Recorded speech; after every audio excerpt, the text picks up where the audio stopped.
السلام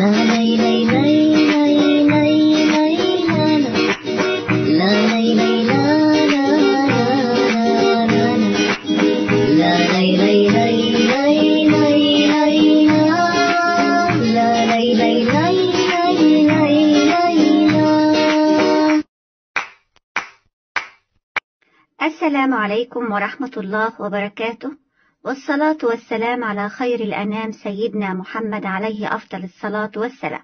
أهلا بكم في حلقة جديدة.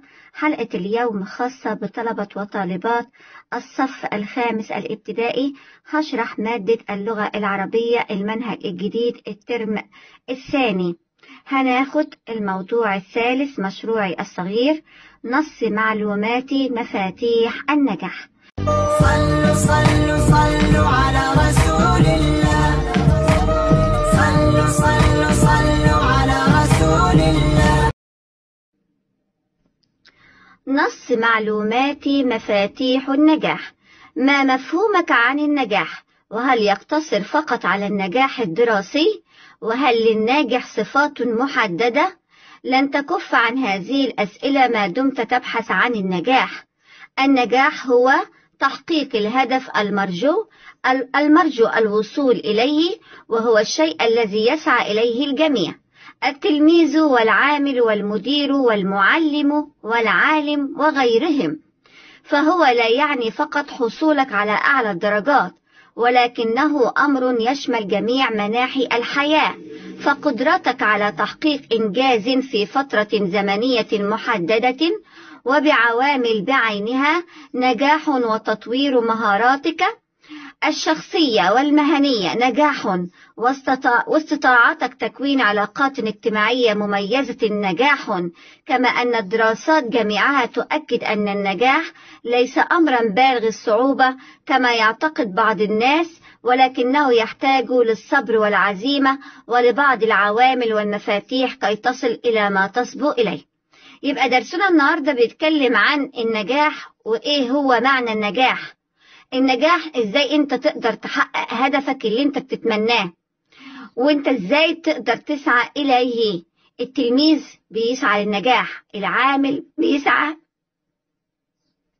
بيسعى برضو للنجاح، والمدير والمعلم والعالم، كل الناس اللي موجودة في المجتمع من صغير لكبير، من غني لفقير، كله بيسعى للنجاح. والنجاح مش معناه ان انت تجيب الدرجة النهائية، لا، النجاح بيشمل حاجات كتير. زي ايه؟ يعني ان انت تقدر تحقق انجاز في فترة زمنية محددة، ده نجاح. ان انت تقدر تطور من مهاراتك الشخصية، ده نجاح. ان انت تقدر تكون علاقات ما بين الناس وبعضها، علاقات اجتماعية مميزة، ده برضو نجاح. فالنجاح ليس أمر بالغ الصعوبة وتقدر توصل إليه، بس بيبقى محتاج صبر وعزيمة وشوية مفاتيح.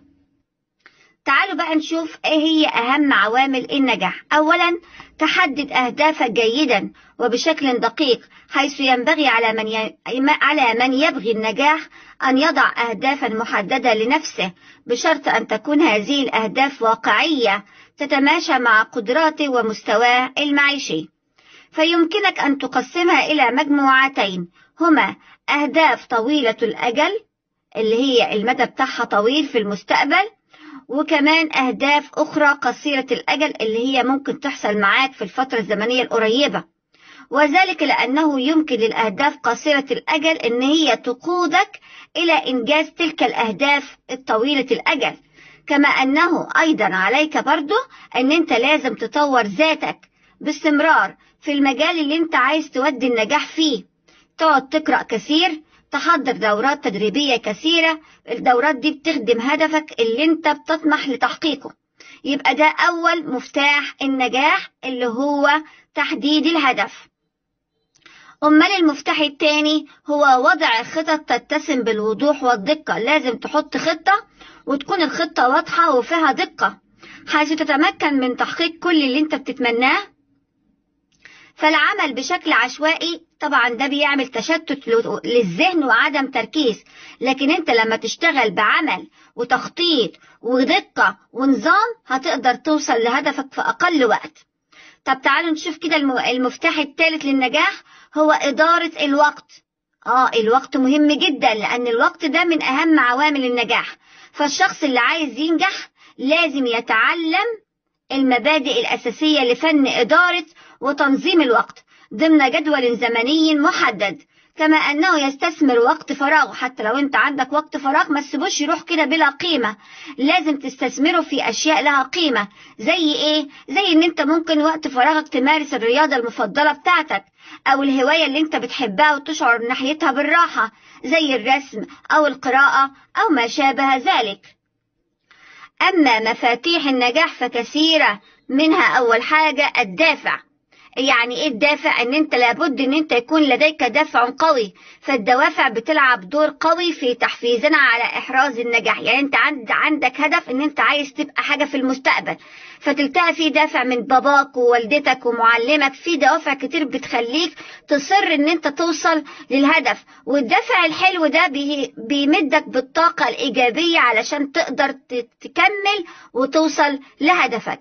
طيب ثانيا ايه مفتاح النجاح؟ التوقع.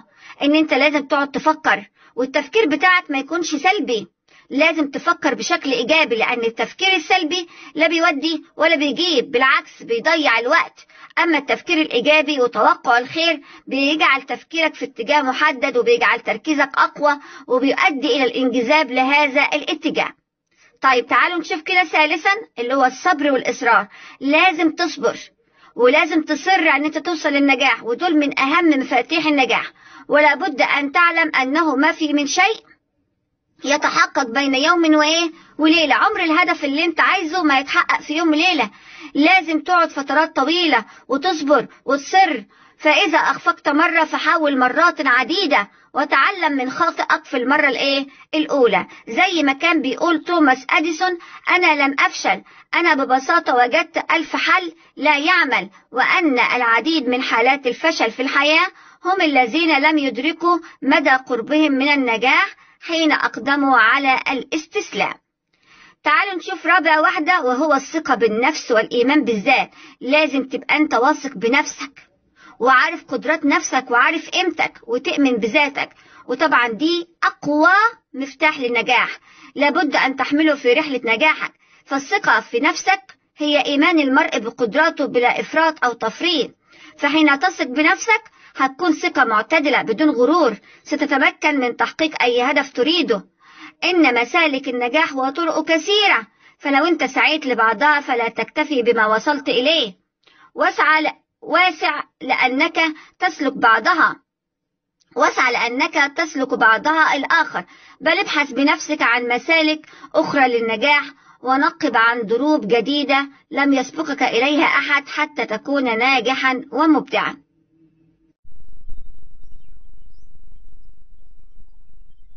تذكر أن عوامل النجاح تحديد الهدف، ووضع خطط تتسم بالوضوح والدقة، وإدارة الوقت. أما مفاتيح النجاح فهي الدافع والتوقع والصبر والإصرار والثقة بالنفس والإيمان بالذات. اعمل لايك وكمان سبسكرايب، وانزل فعل الجرس ليصلك كل جديد. اعمل لايك وكمان سبسكرايب وانزل فعل الجرس ليصلك كل جديد. يلا كده نشوف مع بعض الأنشطة والتدريبات. اختر الإجابة الصحيحة مما بين القوسين. النجاح هو الشيء الذي يسعى إليه نقط. هتلاقي كلمة الجميع، التلاميذ والعلماء والمديرون كلهم بيسعوا للنجاح. 2. كي تنجح لابد أن يكون هدفك اختار واقعيا. 3. العمل دون خطة واضحة ودقيقة يجعل تفكيرك ماله، هنختار مشتتا. 4. لابد أن تكون ثقة الإنسان بنفسه، هنختار معتدلة. 5. ما يحفزنا على إحراز النجاح يسمى، هنختار الدافع. النشاط اللي بعد كده ده علامة صح أمام العبارة الصحيحة، وعلامة خطأ أمام العبارة غير الصحيحة. 1. من عوامل النجاح الصبر والإصرار، العبارة صحيحة، نضع علامة صح. رقم 2 يجب أن يكون هناك توازن في ثقة الشخص بذاته. العبارة صحيحة، نضع علامة صح. 3 أكدت الدراسات أن النجاح أمر بالغ الصعوبة. العبارة خاطئة، نضع علامة خطأ. 4 تكوين علاقات اجتماعية مميزة صورة من صور النجاح. العبارة صحيحة، نضع علامة صح. 5 ممارسة الرياضة والهوايات مضيعة للوقت. العبارة خاطئة، نضع علامة خطأ. النشاط رقم هاء، صنف أهم عوامل ومفاتيح النجاح في الجدول. جايب لك الأهداف المحددة، التوقع الإيجابي، والدوافع، وإدارة الوقت، والصبر والإصرار، والخطط الواضحة، والثقة بالنفس. تعالوا كده نوزعهم مع بعض. عوامل النجاح عندك هنكتب الأهداف المحددة، إدارة الوقت، والخطط الواضحة. أما مفاتيح النجاح، التوقع الإيجابي، الدوافع، الثقة بالنفس، الصبر والإصرار. فإحنا لازم كلنا نحفظ الجدول ده، نحفظ عوامل النجاح ونحفظ كمان مفاتيح النجاح. صلوا صلوا صلوا على رسول الله. صلوا صلوا صلوا على رسول الله. نشاط اللي بعد كده، أعد صياغة العبارات الآتية بما تعلمته من الدرس كالمثال. أول واحدة بيقول لك لن أشارك في المباراة المقبلة لأن الفريق المنافس قوي. لا، احنا لازم نعيد الصيغة، نقول سأتدرب جيدا وألعب بحماس لأحقق الفوز. فلازم هنا تصر على النجاح. 2 تعلم اللغات صعب ولا وقت لديه. لا، هنصوبها ونعيد صياغتها ونقول تعلم اللغات. تعلم اللغات أمر ليس بالغ الصعوبة، سأنظم وقتي. رقم 3 يا لحظ العلماء في الماضي كانت حياتهم سهلة. هنكتب بقى إعادة الصيغة، حاول إديسون 1000 مرة حتى نجح. بعد كده سؤال بيقول لك صل كل شخصية بمفتاح النجاح الذي تحتاج إليه. أول واحدة يشعر بأن قدراته محددة ولا يستطيع إنجاز شيء بمفرده، هنوصلها بالثقة بالنفس. رقم 2 يريد تحقيق هدفه من أول محاولة ويصاب بالإحباط سريعا، هنوصلها بالصبر. 3 يفكر دائما بشكل سلبي مما يجعل تفكيره مشتتا، هنوصلها بتوقع الخير. 4 لا يشعر بأهمية هدفه ولا يوجد ما يحفزه لتحقيقه، هنوصلها بالدافع. السؤال اللي بعده، ضع علامة صح أمام الأهداف المحددة الواقعية. رقم 1 أنتهي من واجباتي المدرسية المتأخرة قريبا. لا، ده عبارة خاطئة، مفيش فيها أهداف واقعية. 2 أتدرب ساعة واحدة يوميا على مهارات الرسم لأنمي موهبتي. هنحط هنا علامة صح. 3 أتعلم كل اللغات الأجنبية خلال إجازة الصيف. طبعا ده لا، غلط، دي مفيش فيها أهداف محددة واقعية. 4 أصل إلى المدرسة في 7:30 لألحق طابور الصباح. دي أهداف واقعية، نعمل علامة صح. 5 أكون إنسانا أفضل مع بداية السنة الجديدة. لا، دي مفيش فيها أهداف واقعية.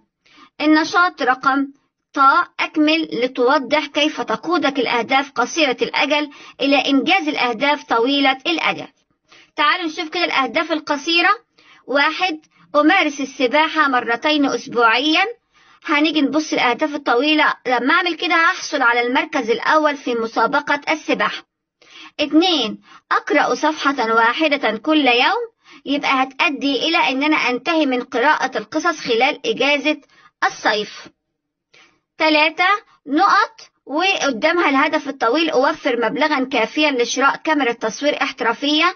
يبقى الأهداف القصيرة إن أنا أدخر نصف مصروفي اليومي علشان أقدر أشتري كاميرا التصوير. 4 أتعلم 5 مفردات باللغة الإنجليزية أسبوعيا، هتؤدي إلى أنني أتقن اللغة الإنجليزية في نهاية العام المقبل. رقم 5 نقط في الهدف القصير، والهدف الطويل أتفوق وألتحق بالجامعة التي أريدها. يبقى الهدف القصير كان إن أنا أجتهد حتى أنجح وأتفوق في الاختبارات الشهرية، تؤدي إلى أنني أتفوق وألتحق بالجامعة التي أريدها.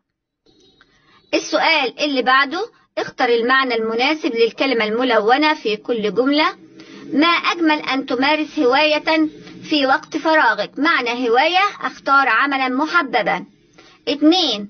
للنجاح دروب كثيرة فاختر منها ما يناسبك. هنختار معنى كلمة دروب، هنختار طرق.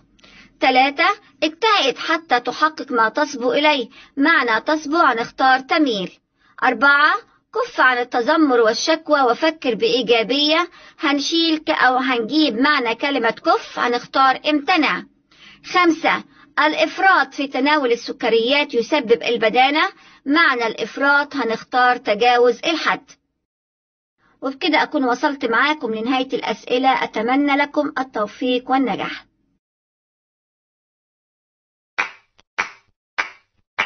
لا